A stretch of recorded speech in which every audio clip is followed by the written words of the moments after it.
Lousica Flick.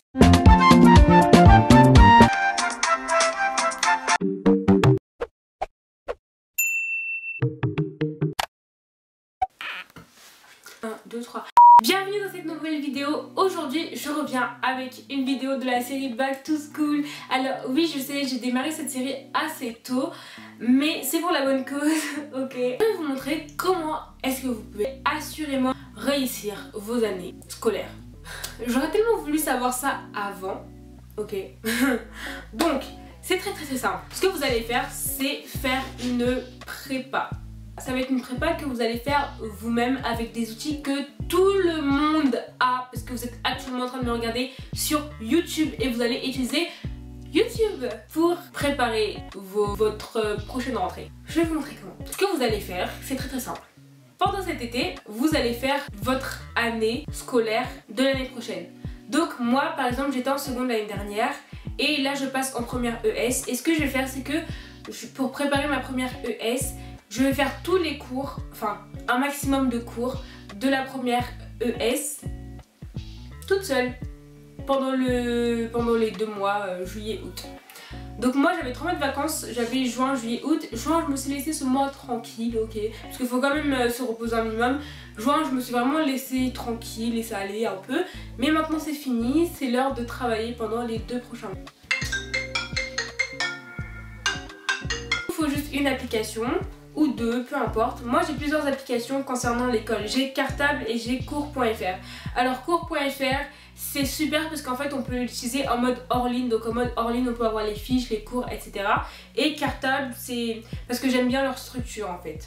Donc ces 2 applications vont m'aider à quoi? Elles vont m'aider à voir quel est le programme en fait de l'année le programme de ma première ES. Donc comme ça j'ai tous les chapitres en ordre, j'ai tous les grands titres, etc. Et puis une fois que j'ai tous ces grands titres, ce que je vais faire, c'est que je vais aller sur YouTube et je vais trouver ces cours. Franchement internet c'est vraiment super. Et en gros sur internet j'ai réussi à trouver tous les cours de première ES. Et du coup je vais tous les faire chez moi. En plus ça va super vite parce que c'est des vidéos qui durent en général 5 minutes.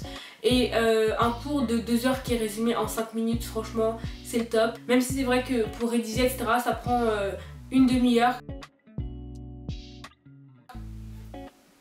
Une demi-heure ça va pour faire une leçon que vous allez mettre genre 3 semaines en cours à faire, bref. Prenons par exemple les cours de SES. Les cours de SES, ce que je vais faire c'est que je vais aller sur mon application Cartable. Je vais regarder quels sont les grands thèmes, quels sont les chapitres dans l'ordre. Je vais marquer le sommaire, quand je commence le sommaire, je vais marquer le sommaire.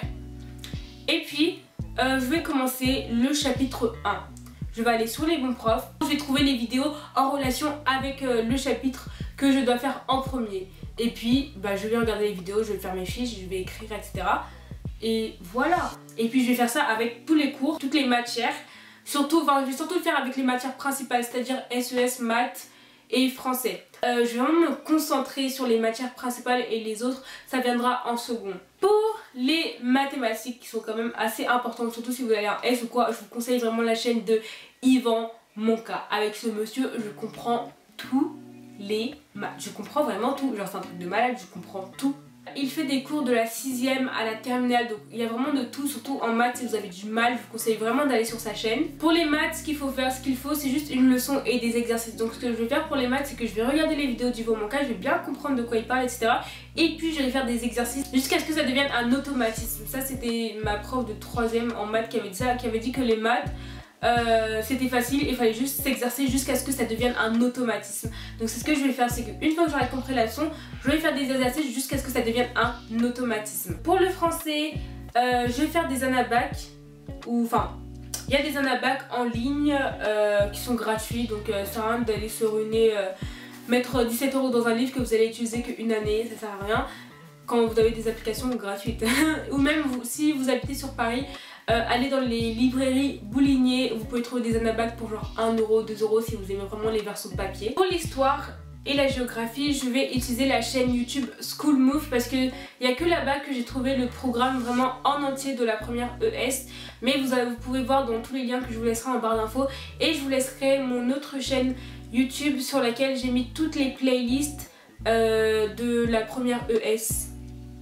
Parce que vu que je vais en première ES, bah autant partager la playlist que j'ai faite à tous ceux qui vont en première ES aussi, donc I got you. Et pour LV1 et LV2, je vais m'acheter des livres de grammaire. Donc moi je fais anglais-allemand et je vais m'acheter des livres de grammaire parce que ma prof d'allemand de cette année, elle m'a dit l'allemand, il faut juste comprendre la grammaire et le reste c'est que du parler, le reste c'est que du sur place, c'est-à-dire en Allemagne. Donc il faut juste que je fasse rentrer la grammaire dans ma tête et puis bah le reste ça viendra. Du coup je vais m'acheter un livre de grammaire en anglais et en allemand et je vais apprendre toutes les formules, tous les verbes, etc. Et puis bah voilà. Sur l'autre chaîne YouTube, j'ai mis tous les liens que j'ai trouvés pour apprendre l'allemand, pour l'espagnol pareil. Pour l'anglais aussi, je vous conseille l'application ABBA English qui est une très bonne application si vous voulez apprendre l'anglais. L'application ABBA English est vraiment super géniale et vraiment super bien faite. Je vous conseille vraiment d'y aller. Du coup, ce que je vais faire, c'est que je vais faire des leçons et des fiches. Donc une fois que j'aurai fait la leçon en ayant regardé ma vidéo, en ayant pris des notes, etc., je vais faire des fiches. Et les fiches, je vais les garder précieusement pour l'année scolaire. Donc c'est à dire que par exemple, si je me retrouve avec un prof qui n'est pas top, pas très pédagogique et que je comprends pas ses cours, etc., moi j'ai déjà mes fiches et mon cerveau il connaît déjà de quoi on parle. Genre en maths, si on parle de second degré, j'aurais déjà tout compris. Donc j'aurai cette longueur d'avance qui va me faire avoir une très bonne moyenne. Si vous avez une longueur d'avance sur tout le monde, mais alors là, vous pouvez être que premier de votre classe. Enfin, bien sûr, ça dépend des personnes, etc. Mais moi, en maths, ça m'a fait arriver première. En fait, j'ai fait ça cette année, mais que en maths. Et je me suis rendu compte, mais en fait, je pouvais le faire pour toutes les matières. Et du coup, je le fais maintenant pour toute la première ES. Et cette année, j'ai fait ça en maths, mais j'ai fait ça en cours d'année, en fait. C'est en cours d'année que j'ai trouvé les sites, genre Evo Monca, les bons profs, etc. C'est en cours d'année que j'ai trouvé ça, quand je galérais vraiment en maths. Et laissez-moi vous dire qu'au 3e trimestre, j'ai 18,8 de moyenne en maths, juste grâce à ça. Donc, si vous avez juste une longueur d'avance, ça va vraiment vous aider. Bon, après c'est vrai que mon prof de maths était assez particulier. Voilà, il suffit juste que vous fassiez beaucoup de travail personnel, parce que l'école c'est pas non plus aller s'asseoir sur une chaise, c'est beaucoup de travail personnel. Et si vous ne faites pas de travail à la maison, si vous avez grave des facilités, parce que moi aussi j'ai grave des facilités, et surtout quand j'étais au collège, je faisais jamais rien, ok? Quand j'étais au collège, je faisais rien du tout, mais j'avais tout le temps 17. C'est qu'en seconde que j'ai commencé à prendre quelques habitudes de travail, etc. Il faut beaucoup de travail personnel. Vous avez 2 mois devant vous. Même si vous partez en vacances, vous avez quand même le temps, parce que en soi, quand vous partez pas à l'école, vous avez beaucoup de temps libre, puisque l'école française, ça prend vraiment toute la journée, genre 8h, 18h, t'es à l'école ou sur le trajet, tu vois. Donc quand on va pas à l'école, c'est vraiment plein d'espace libéré. Et je pense que dans ce plein d'espace, vous pouvez caler 2 heures, 3 heures pour travailler à vous, à votre avenir, à vos notes. Enfin, je veux dire, c'est important quand même. J'espère vraiment que cette vidéo vous aura plu et qu'elle vous aura surtout aidé et appris quelque chose. Si c'est le cas, n'oubliez pas de mettre un j'aime à cette vidéo et de vous abonner pour plus de vidéos back to school. Et n'oubliez pas de commenter, j'aime beaucoup lire vos commentaires, ça me fait super plaisir. Et moi je vous dis à une très prochaine vidéo, bye!